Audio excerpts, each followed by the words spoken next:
My brother got the restaurant, the one my grandfather built from nothing, the one that smelled like garlic and old wood and every Sunday of my childhood. My brother got the building, the equipment, the name, the loyal customers who'd been coming in for 30 years. He got all of it, and I got a check for $800 and a voicemail from my father saying he hoped I understood. I didn't understand. I still don't. Not really. But I know exactly when it started. I was 26 when my grandfather got sick. Not the kind of sick where you have time to ease into it, the kind that moves fast and leaves everyone scrambling. My grandmother had passed 2 years earlier, and after that, my grandfather started talking about what would happen to the restaurant when he was gone. He'd built Serrano's Kitchen from a food cart in 1987. By the time I was born, it had a real address, a real kitchen, and a reputation in our neighborhood that nobody messed with. Growing up, I spent more time in that restaurant than I did in my own bedroom. I learned to read the menu before I learned to read chapter books. My grandfather taught me how to roll tamales when I was 7. He showed me the books when I was 16, not because anyone asked him to, but because he said I had the kind of eyes that noticed things. I did notice things. I noticed when the produce vendor was skimming. I noticed when a new competitor opened 3 blocks away and we needed to adjust our lunch specials. I noticed everything.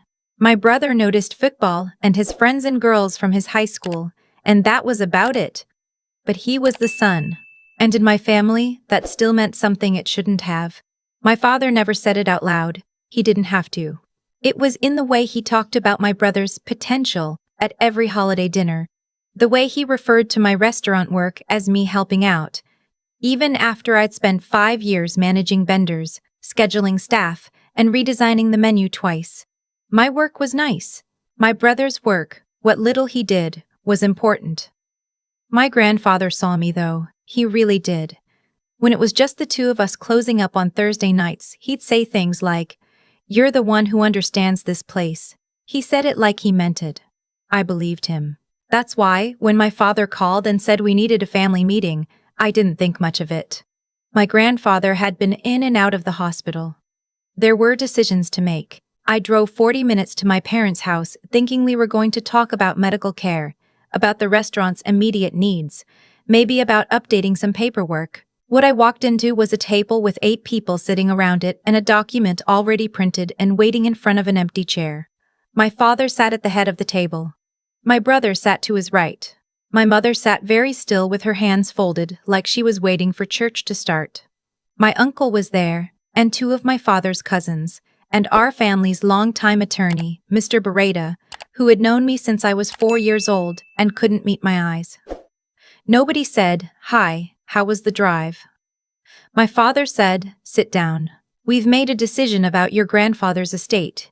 The document was a relinquishment. It said that in exchange for the sum of $800, 800, not 8,000, not 80,000, I agreed to release any and all claims to the restaurant property, equipment, intellectual property, business accounts, and related assets currently known as Serrano's Kitchen. My brother's name was already typed in as sole inheritor. I looked at my father. I said, "Is this a joke?" He said, "Your grandfather is getting older. We need stability. Your brother is ready to step up." My brother was 29 years old and had never once filed a vendor invoice. I looked at my mother. She looked at her hands. I looked at Mr. Beretta. He looked at the table. My father said, "This is what's best for the family. Your grandfather agrees."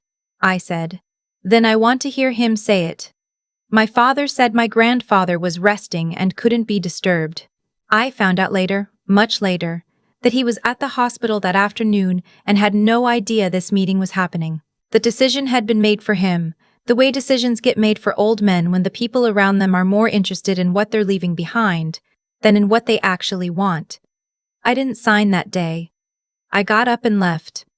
I drove home with my hand shaking so bad I had to pull over twice. My father called that night. He said if I didn't sign, I would damage the family. He said I was being selfish. He said my grandfather had worked too hard to have his legacy torn apart by drama. He actually used the word drama, about me. as if I had invented this situation. My grandmother's sister called the next morning. She said my father was right. My mother's cousin texted me a Bible verse about honoring thy father. By the end of the week, I had received 17 separate messages from family members I hadn't spoken to in years, all of them telling me to just sign the paper. I felt like I was going crazy. I genuinely sat in my apartment some days and asked myself if I was the problem. That's what that kind of pressure does to you. It makes you doubt your own perception of reality. I signed 3 weeks later. Not because I believed it was right, but because my grandfather had a bad turn and I went to see him at the hospital and he held my hand and said, "Don't let them take your peace." He didn't know what was happening with the estate. He thought we were all fine. And I decided in that moment that I was not going to let a legal fight over a building be the last thing he saw from me. I signed. I took the $800. I did not go to the family dinner afterward. I also, quietly, made a copy of every document I had ever prepared for that restaurant. 5 years of vendor contracts. The renegotiated lease. The health inspection records I had personally organized and filed. The menu redesigns. The staff schedules. My own handwritten notes from the meetings where my grandfather and I talked through the business together. I kept all of it. And then I started over. I had about $4,000 saved. I had a laptop and a phone and a contact list of vendors who knew me by name because they'd been dealing with me for years. I had skills I'd built in a real kitchen, running a real business.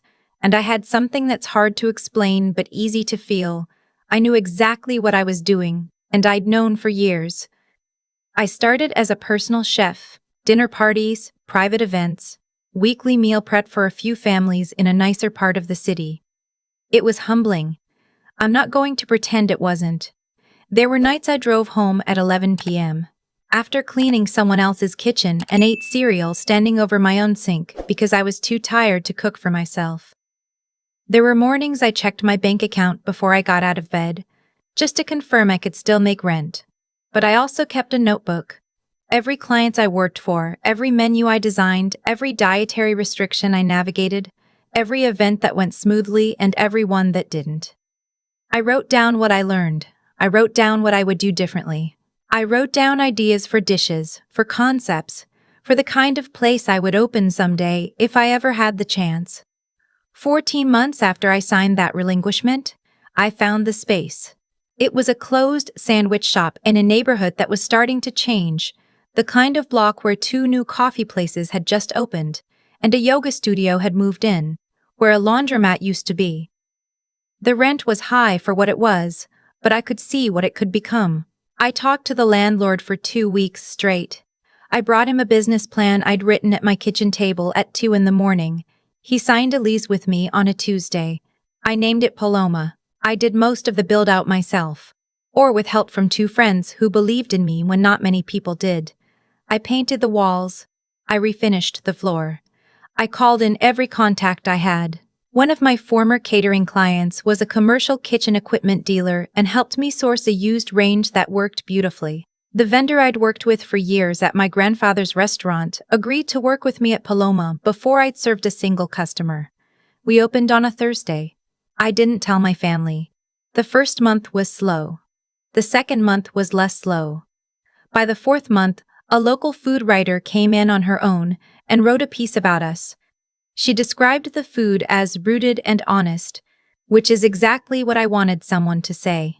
After that piece ran, I was booked out for weekend reservations 3 weeks in advance. I hired 4 people by month 6. I promoted one of them to kitchen manager by month 8. I did not tell my family any of this. My brother, I later found out, had been struggling with the restaurant from the first month. He didn't know the vendors, didn't understand the books, didn't have relationships with the staff.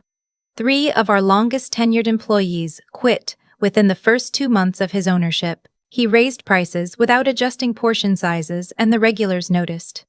He missed a health inspection because he forgot to put it on his calendar. I also found out, through a cousin I'd stayed close with, the only one who'd stayed out of the whole mess, that my brother had started telling people in the neighborhood that I'd left voluntarily. That I'd decided the restaurant business wasn't for me. that I'd been offered a buyout and taken it. He wasn't lying, technically. He just wasn't telling the truth.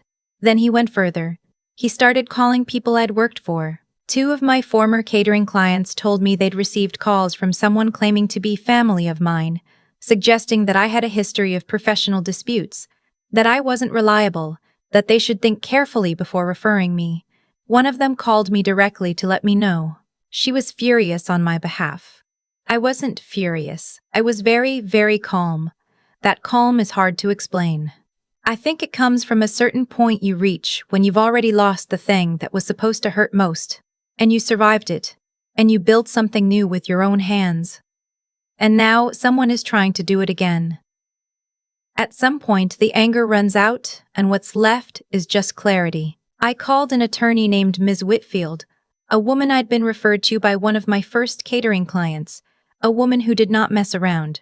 I brought her the name of the client who'd been contacted, a written account of what had been said, and the contact information for a second client who had received a similar call. I asked her what my options were. She said I had grounds for a tortious interference claim, potentially defamation as well, depending on how specific the statements had been. I asked her to send a letter. The letter went to my brother's home address and to Mr. Beretta, who was apparently still handling my brother's legal affairs. It outlined the nature of the contacts that had been made, identified them as potentially tortious interference with my business relationships, and requested that all such contact cease immediately. It also noted that I was preserving documentation and witness statements. That letter was sent on a Wednesday morning. My father called me that Friday evening. I didn't recognize the number. He was calling from a different phone. I almost didn't answer. He said, "I need to talk to you." I said, "Okay." He was quiet for a moment. Then he said he'd heard Paloma was doing well. He said someone had shown him the Food Writers article. He said the photographs looked nice. I said, "Thank you." He said, "Your brother is having a hard time." I said, "I know." He said, "Your grandfather would have wanted the family to work together." And that one I had to sit with for a second, because my grandfather had been gone for 4 months by then. He passed 8 months after the family meeting, never knowing what had happened, never knowing that I'd signed away 5 years of my work for $800. He passed holding my hand in a hospital room, while my brother was at the restaurant, not knowing how to order produce correctly. I said, "Dad, I'm going to stop you there. Grandpa would have wanted me to have that restaurant. You know that. I know that. Let's not pretend otherwise." He was quiet again. I said, "I'm not interested in working together with someone who tried to destroy my business. I have an attorney. If the calls stop, nothing more needs to happen. If they don't stop, I will move forward with the claim." He said, "This isn't who we are." I said, "It's exactly who we are, Dad." That's what that meeting was. I hung up. My cousin texted me that night. She said my father had been on the phone for 2 hours after we talked. She said he told my mother that he didn't realize how well I was doing, that he hadn't understood, that maybe things had been handled wrong. I read that text 3 times. I put my phone face down on my nightstand. I went to sleep. The calls from my brother stopped. The legal situation stayed where it was. Miss Whitfield followed up once and was told the behavior would not continue. I went back to work. There's a particular kind of freedom that comes from building something that is entirely, undeniably yours. Nobody can call a meeting and hand it to someone else. Nobody can show up with a document and an empty chair and expect you to sign it away. It belongs to you the way nothing borrowed or inherited ever quite can, because you know every single thing that went into it. You know the nights. You know the fear. You know exactly what it cost.